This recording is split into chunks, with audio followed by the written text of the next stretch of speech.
And yung major accomplishments nyo guys, may mga malalaking kontrata no, na pwedeng dumating sa inyo. That's your major accomplishments guys ngayong buwan na to. So this may be new offers, pwedeng job offers kung nagpo-pursue kayo ng trabaho, mga kontrata sa mga project-based, ganyan, agreement, sales, no? Anything na nilalakad nyo, it's going to be in your favor, mga kapiksi. So, mag-affirm lang kayo guys. Everything is always working out in my favor. Yan, para talaga maging pabor sa nyo yung sitwasyon.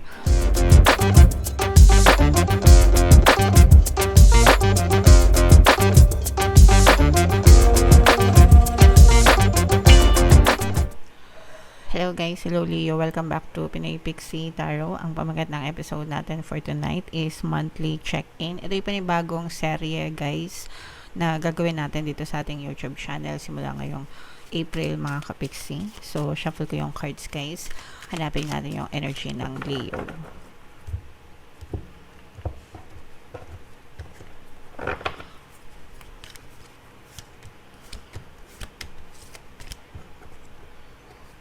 Ito guys, so Leo, kayo ay represent ng King of Wands sa ating spread mga kapixie. If in case na hindi kayo nakaresonate dun sa monthly reading nyo for April guys, pwede nyo panoorin tong video na to, baka nandito yung energy nyo. So yung first card natin, this is your current self mga kapixie. You are trying to recover, no? So yung energy nyo guys is you're trying to recover. Pwedeng recovery from health, sa kalusugan, o kaya naman recovery from past failures, past mistakes, pwedeng sa relationship mga kapiksi, o kaya naman kung may mga pagsubok no, or challenges na pinagdaanan kayo in the past guys. So sinisimulan nyo ulit na bumangon mga kapiksi and makarecover dun sa mga pagsubok na yun. So yan yung current energy nyo sa inyong sarili guys. Yung theme of the month para sa inyo guys is for some of you, para makarecover kayo, parang you are thinking of investing or starting a business no, sa iba.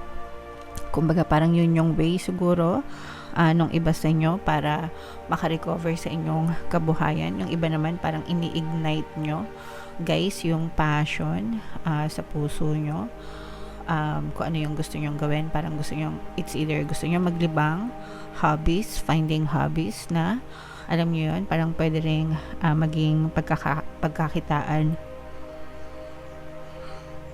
excuse me, or maging source of income nyo rin mga kapigsi. Alright, pero whatever kung ano man yung purpose nyan, parang makakatulong yan para sa bahagi ng iyong recovery guys. Yung key goal na gusto nyong i-pursue mga kapiksi, gusto nyo magkaroon ng peace, kapayapaan, kasi nga for some of you, marami na kayong pinagdaanan in the past na mga mistakes, kaguluhan, ganyan, mga negative circumstances na medyo malaki yung epekto mga kapiksi sa inyong kaisipan, sa inyong mental health, emotional being, ganyan. So, gusto niya na ng peace of mind as of now mga kapiksi. And yung obstacle na kailangan nyong ma-overcome is huwag kayong masyadong magmadali. This is the energy of success, good luck, and good fortune. Okay? Pero sometimes kapag masyado tayo nagmamadali sa mga gusto natin ma-achieve sa buhay, tapos wala kayo nakikitang positibong resulta sa inyong physical reality, doon na nagkakaroon ng disappointments mga kapiksi. At saka yung iba, padalos-dalos sa pagdidesisyon, sa pagkilos, nang walang masyadong plano in mind. Okay? So, it's okay to move forward. It's okay to succeed mga kapiksi. Pero, wag kayo masyadong magmadali. Parang, yung kasabihan guys na ang tumatakbo ng matulin, kung matinik ay malalim, yun yung very applicable na mensahe sa inyo. So relax lang guys. Chill lang, no? Dadating din kayo dyan, dadating din yung para sa inyo mga kapiksi. Alright? And yung major accomplishments nyo guys, may mga malalaking kontrata no, na pwedeng dumating sa inyo. That's your major accomplishments guys ngayong buwan na to. So this may be new offers, pwedeng job offers kung nagpo-pursue kayo ng trabaho, mga kontrata sa mga project-based, ganyan, agreement, sales, no? Anything na nilalakad nyo, it's going to be in your favor, mga kapiksi.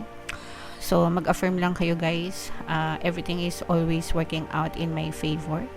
Yan, para talaga maging pabor sa inyo yung sitwasyon, na kahit anong sitwasyon, maging pabor sa inyo. Bakit? Yeah, so sabihin nyo lang yan guys palagi. Everything is always working out in my favor. Okay? And what to avoid, iwasan nyo mga kapiksi, yung eto guys, parang this is the energy of like tawag dito, pag-unlad, pag-asenso, but kailangan nyong iwasan yung parang doing too much of anything, no? Ibig sabihin yung lahat gusto nyong gawin, and that's fine mga kapiksi, wala namang masama doon kung gusto nyong gawin lahat. Pero sometimes kapag masyadong busy, masyadong maraming gustong gawin, hindi na focus yung energy, kalat-kalat din yung energy mga kapiksi. Naintindihan nyo ba yung ibig ko sabihin?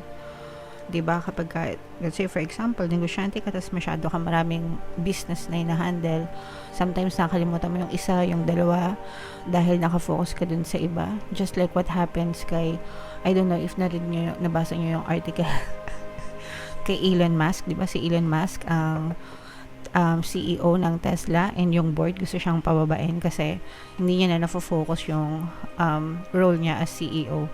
So, yun yung ibig ko sabihin, kasi masyadong busy si Elon sa gobyerno nila. So, yun yung ibig ko sabihin guys, na yun applicable sa inyo, siya sa inyo, na don't focus, or wag masyadong madami, kasi baka mabawasan yung focus nyo, yung attention nyo dun sa mga importanteng bagay din. So, kumbaga pumili lang kayo ng sa tingin nyo is kaya nyong gawin, and focus kayo dun guys. Alright? Okay. And what to embrace mga kapiksi, you have to embrace yung relationship, camaraderie. Okay? Yung mga taong willing tumulong sa'yo, always there, nakaabang, nakaantabay, parang palaging ready na tulungan kayo whatever happens guys. Yan yung parang pinaka most wonderful treasure na meron kayo. So make sure na alagaan nyo mga kapiksi. And where to find support guys, nandiyan lang din yan sa paligid nyo guys, especially pagdating sa kabuhayan. So you can find support from the people surrounding you sa kabuhayan mga kapiksi.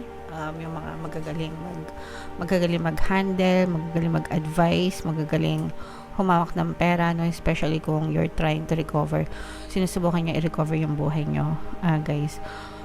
Magtanong-tanong kayo dun sa mga tao na nakakaalam, mga tao na magaling mag-handle ng pera mga kapiksi. Okay? And yung advice and encouragement para sa inyo is use your head. Gamitin yung utak, Leo, no? This is a Queen of Swords energy, air sign energy, Aquarius, Gemini, Libra. So they are known for being logical. So parang sinasabi dito guys na gamitin nyo yung isip nyo, magplanong mabuti, wag masyadong bugso-bugso, padalos-dalos yan. Wag masyadong magpadalos-dalos sa mga pagdedesisyon. Always be on top of your thoughts mga kapiksi. Palaging isipin ng maayos, kalmado, logical, may plano, strategic, ganyan, para talagang lalong umunlad at umasenso yung buhay nyo na makatulong talaga sa inyong recovery mga kapiksi. Okay? So ito guys, i-main nyo na itong recovery na to, itong mga new contracts, job offer, itong success and tagumpay na yan, i-main nyo rin yan mga kapiksi, kasi talagang magiging successful din kayo basta gamitin nyo yung utak nyo, no? Yung magplanong mabuti para sa inyong kinabukasan, guys. Okay? Alright, so comment down below, Leo, if feeling nga naka-resonate kayo dyan sa mga message na yan. Bunot lang tayo ng isang card pa dito para sa inyong additional message, guys. Habang sinashuffle ko to, panoorin nyo muna yung video natin regarding sa ating paano mag-manifest ng abundance video course. Kapiksi, sawa ka na ba sa mga struggles at hirap sa buhay mo? Masipag ka ba at masikap sa buhay ngunit hindi ka pa rin umaasenso? Ilang beses ka na bang nag-attempt mag-negosyo at mag-invest pero palagi ka pa rin nalulugi? Sa pagkakataon na ito ay maaaring may subconscious beliefs ka na nagiging balakid sa iyong pag-unlad at pagyaman. Introducing, paano mag-manifest ng abundance video course. Dito ay matututunan mong ma-overcome ang mga balakid mo para tuluyan ka ng umunlad, umasenso, sumagana, maging matagumpay, successful at maswerte sa iyong kabuhayan, pera, trabaho, negosyo, salapi at kaperahan ng bonggang-bongga. Dali, mag-send na ng email sa pinoypixitaro@gmail.com at simulan na ang iyong pagyaman ngayon. Alright, so sa lahat ng gusto mag-avail ng course, guys, naka-flash sa screen nyo. Una, meron tayong paano mag-manifest ng abundance video course. Meron din tayong paano mawala ang third party at magkaroon ng harmonious na relationship. And meron din tayong paano pabalikin si ex, revised breakup, bagong course, mga kapiksi. So sa mga interesado, guys, mag-send lang kayo ng email sa pinoypixitaro@gmail.com. So, eto, guys, yung additional na message para sa inyo. Play, have fun, celebrate, don't be so serious. Well, okay lang naman maging seryoso, guys, especially pagdating sa mga responsibilities and mga obligation natin sa buhay. Pero, kailangan bigyan din natin yung oras, yung sarili natin para magsaya, magpakasaya, mag-celebrate, no? Para gumaan yung buhay natin, mga kapiksi. Kasi, pag masyado tayong seryoso, sometimes nakaka-burnout, nakaka-stress, sometimes nagkakaroon ng depression. So, kailangan balance din, mga kapiksi. We should learn when to have fun, mag-relax, magpahinga, mag-recharge, paminsan-minsan, mga kapiksi. So, merong kanta si Lalaboy. Shout out to Lalaboy, my love. Super favorite ko si Lalaboy. Meron siyang kanta, guys, yung R&R, Rest Up, Relax, Reset. Pakinggan nyo, channeled song para sa inyo. Napakaganda. Search nyo na lang, guys, dito sa YouTube, Lalaboy R&R. Okay? Para mapakinggan nyo yung lyrics, mga kapiksi. Alright?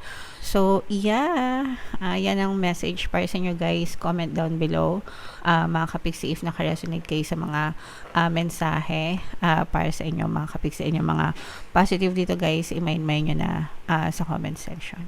For more tarot readings, guys, ito yung playlist nyo. Ito naman yung ating success stories ng paano mag-manifest ng abundance video course. Click here to subscribe, guys. Ito yung ating mga pampaswerte subliminals. Thank you for liking, sharing, and subscribing. See you again next time. I love you all, mga kapiksi. Have a nice day. Bye-bye.